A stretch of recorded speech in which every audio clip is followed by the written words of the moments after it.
Oi, eu sou a professora Gabriela Leal, a tia Gabi de Direito.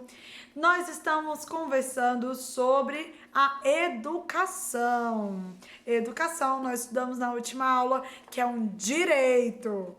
Vamos lá? Vamos entender um pouco mais sobre esse direito? Vamos ver quem promove e quem paga por esse direito. Então, o direito à educação é parte de um conjunto de direitos chamado de direitos sociais. Por quê? Como a gente viu na última aula, a educação era algo que causava a maior parte das. Não causava, mas era a forma de mais mostrar as diferenças sociais. Então, quem tinha mais dinheiro tinha mais educação. Quem tinha menos dinheiro tinha menos educação. Até chegar ao ponto do analfabetismo. O analfabetismo é quando a pessoa não sabe ler nem escrever, mas a gente vai aprender na próxima aula que nós temos alguns tipos de analfabetismo, tá bom? Vamos lá. Continuando, então, a educação era a forma mais clara de mostrar a diferença social. Então, como um direito que faz parte dos direitos sociais, o direito à educação vem tentar trazer a igualdade social. Como? Promovendo educação para todos. No Brasil, esse direito apenas foi reconhecido na nossa Constituição de 1988, a nossa Constituição Cidadã.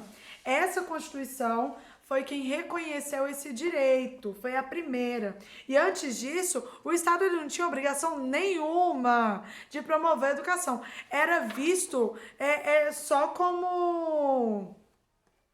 Era tratado como uma assistência, uma ajuda, uma ajudinha, quem não tem condições, tipo, quem hoje recebe a Bolsa Família, Bolsa Escola, era uma assistência do governo, uma ajuda do governo e não era uma obrigação, não estava na Constituição como uma obrigação do governo promover isso para todos. O que acontece aí?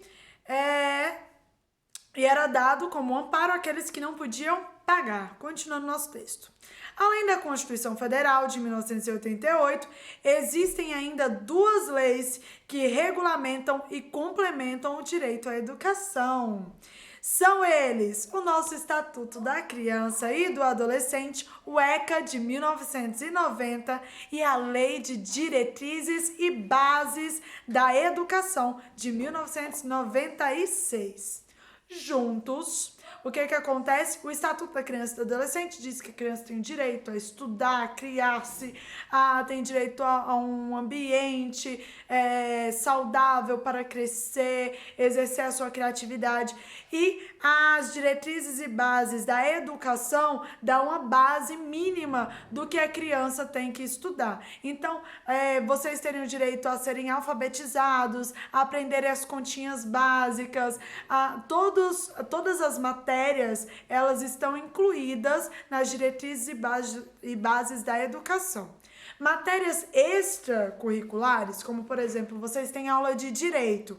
Nas escolas públicas não tem. Porque essa matéria, ela não tá lá na lei de diretrizes e bases, na lei de diretrizes e bases da educação, que é a LDB. Então, como essa matéria não tá lá, o que acontece? Não é uma matéria obrigatória para que tenha em todas as escolas. Muitos políticos, estudiosos, advogados, a própria OAB está tentando já há muitos anos implementar aulas de direito em todas as escolas, porque é importante que vocês entendam como o nosso país funciona, quais são seus direitos, seus deveres e, enfim... Por isso que não é obrigatório, mas português, matemática, ciências, história, são matérias que estão lá na LDB, por isso são matérias obrigatórias em todas as escolas. E aí tem o que vocês têm que estudar em cada matéria, inclusive, o mínimo que vocês têm que estudar de cada conteúdo na LDB. Eita, que hoje tô travada essa língua. Vamos lá. Juntos, estes mecanismos abrem as portas da escola pública fundamental a todos os brasileiros, já que nenhuma criança, jovem ou adulto pode deixar de estudar por falta de vaga, isso a gente viu na última aula. Então, dá pelo menos uma base mínima, pelo menos isso é obrigatório. E aí cada escola cria a sua própria ementa, que seria o conteúdo, seriam as matérias extras, o que a escola acha que seria interessante, necessário para o aluno, como no caso dos alunos do Colégio Saber, que vocês têm aula de direito, de dança, de luta, vocês têm aula de filosofia, inglês, inglês desde o primário, coisa que não são matérias obrigatórias por lei, são matérias extra que vocês têm, porque assim o colégio entendeu que seria melhor para a criação, para a formação de vocês, tá bom? E também os pais de vocês entenderam isso, por isso que colocaram vocês nesse colégio. A gente vai chegar lá. Vamos lá. Os direitos da criança. É direito da criança e do adolescente ter acesso à escola pública e gratuita próximo de sua residência. Então, independente dos pais de vocês terem condições ou não de pagarem uma escola de vocês, transporte para essa escola, perto da casa de vocês, tem que ter uma escola pública e tem que ter vaga para vocês. E se não tiver transporte para essa escola, o Estado ainda provê o transporte, o ônibus, a van que vai levar vocês para a escola, se assim for necessário. Por exemplo, aqui onde eu moro é um setor rural, então tem o ônibus da escola, próprio da escola, igual naqueles filmes dos Estados Unidos, tem o ônibus da escola que passa buscando as crianças e aí leva para a escola e depois passa trazendo as crianças, o ônibus da escola, que é da escola pública, então o ônibus também é do Estado, tá bom? As crianças não pagam nada por isso, tem que ter vaga na escola e ainda tem o transporte, porque aqui é longe e não tem transporte público. Para onde tem transporte público, tem o Vale Transporte Estudantil, que é direito de vocês mesmo estudando em escola particular. Então, quem precisa. Continuando. Ser respeitado por seus educadores, por seus professores, o pessoal da escola. Então, vocês têm o direito de serem respeitados. Ter igualdade de condições para acesso e permanência na escola. Então, o acesso e permanência da escola, essa igualdade de condições, o que acontece? Um exemplo foi do transporte. Aqui não tem ônibus, não tem parada de ônibus perto. Então, como que vai dar a igualdade de acesso à escola? Então, o Estado provê esse ônibus que venha pegar. Isso vai fazer o quê? Vai dar a igualdade com alguém que mora lá onde tem acesso ao transporte público. Direito de contestar os critérios de avaliação, podendo recorrer às instâncias escolares superiores. O que é isso? Se a gente aplicou alguma prova para o aluno e vocês acharam que foi injusta aquela prova, ou que você teria o direito de fazer uma prova, digamos, no dia você passou mal, foi para o médico, então, trazendo um atestado médico, você teria o direito de fazer aquela prova. Esse direito, se for negado, então você pode ir à instância superior. É o quê? Pode ir até a coordenadora, da coordenadora pode ir até o diretor, contanto que o seu direito seja resguardado. É um direito do aluno. Continuando. São deveres dos pais. Por quê? Como a gente falou, a educação é uma via de mão dupla. Não só do Estado com o colégio, mas a gente também precisa da ajuda dos pais. Como? O pai é quem matricula o filho. É o pai que vai levar a documentação do filho até a escola e aí vai fazer a matrícula do filho. ou pupilos, tá bom? Pupilos, que tá escrito aqui no texto de vocês, são aquela pessoa que não é o tutor, é alguém que cuida daquela criança, não é o pai, mas é quem tá cuidando. Digamos, tem o avô, a avó, uma tia que tem a guarda daquela criança. Não são os pais, mas são os responsáveis. Aí, aquela criança é o pupilo daquele adulto, tá bom? Tá sob a responsabilidade dele. Outra obrigação, acompanhar a frequência e o aproveitamento de suas crianças e adolescentes na escola. Então, é obrigação dos pais acompanhar se o filho não está perdendo aula, matando aula, e acompanhar as notas do filho, acompanhar se está tendo alguma dificuldade do filho ou do pupilo, tá bom? Então, acompanhar se está tendo alguma dificuldade, isso é obrigação dos pais.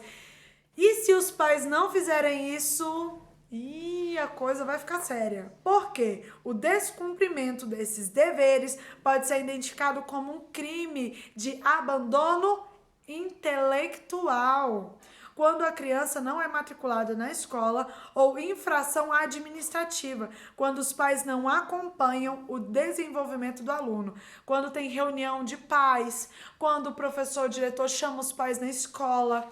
Vocês sabiam que os pais têm direito a acompanhar os filhos?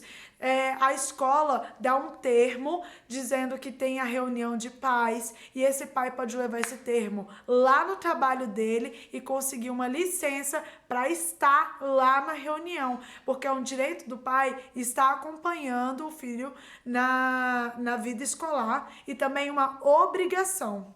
Então, se ele não cumpre com essa obrigação, ele pode sofrer um processo administrativo.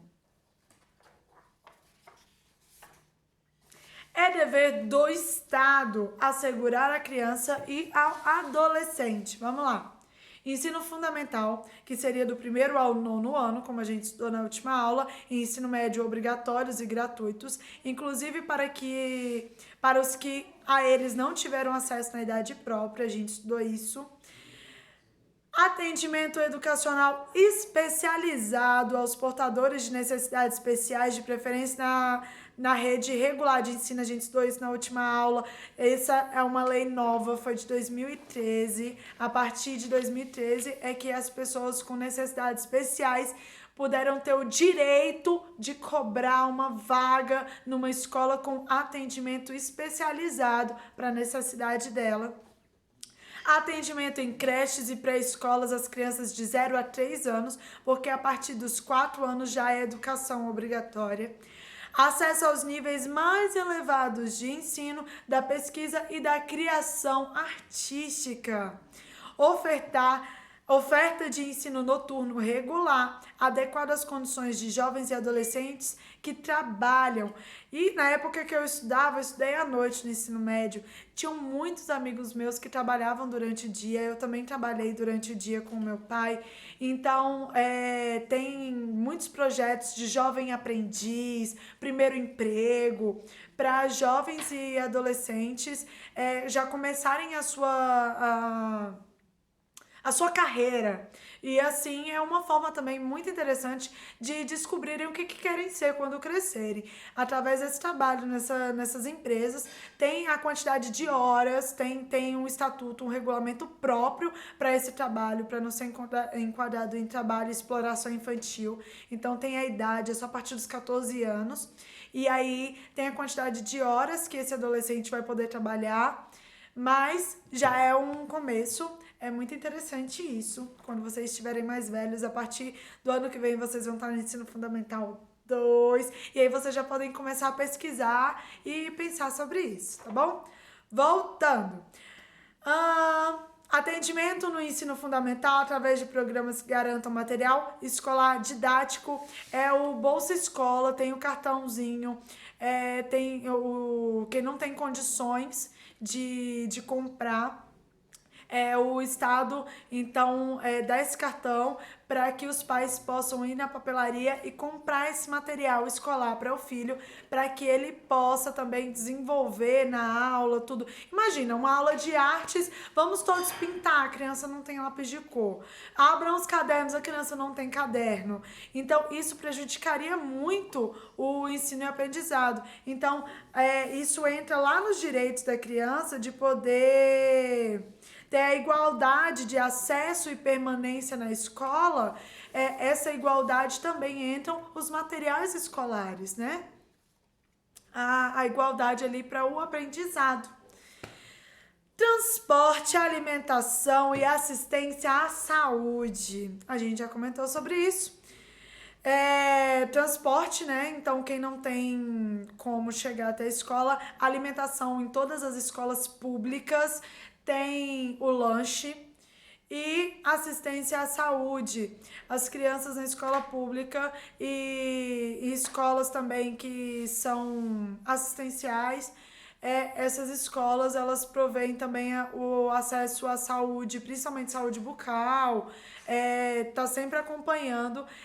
Ia na época que eu estudei em escola pública, então ia o pessoal lá para ensinar como que escova o dente, ensinar sobre higiene, fazer aplicação de flúor. Teve também, eu peguei um pouco da fase da vacina, que eles iam na escola e aplicavam vacina na gente na escola, não tinha pra onde fugir, gente. Não era a mãe que levava, eles iam aplicar vacina na escola. Mas faz parte da nossa saúde, é pra gente viver bem, viver melhor. Então a gente precisa aplicar vacina. Vê hoje, tá todo mundo desesperado pela vacina aí do coronavírus, né? Então, vacina é algo bom, é rápido. Continuando. Caso a garantia do ensino público obrigatório e oferecido de maneira regular seja descumprido, o poder público pode ser responsabilizado. Isso está lá no nosso artigo 209, parágrafo 2º da nossa Constituição Federal. Então, ela nos garante. E o chefe do executivo, a gente estudou, os chefes do executivo seriam o governador ou o prefeito. Ele pode até mesmo ser deposto, perder o cargo. Então, a gente pode mover um processo que seria uma ação pública por descumprimento, uma ação popular, por descumprimento da nossa lei. Se ela não for cumprida, pode ir lá na justiça e cobrar os nossos direitos, porque tem direito à educação, ao transporte público, à alimentação, todos esses direitos que eu citei aqui. E nós temos uma atividade, vamos lá. Atividade, em seu caderno, escreva um texto falando da importância da educação na sua vida e na de todas as crianças. Escreva para mim aí, qual é a importância da educação na sua vida? Depois da gente entender o que é educação, quais são as obrigações do Estado, dos pais, da escola. E você, aluno, estudante, hoje estudante, amanhã você pode ser o professor, olha aí. E qual a importância da educação na sua vida? Um beijo, até a próxima aula.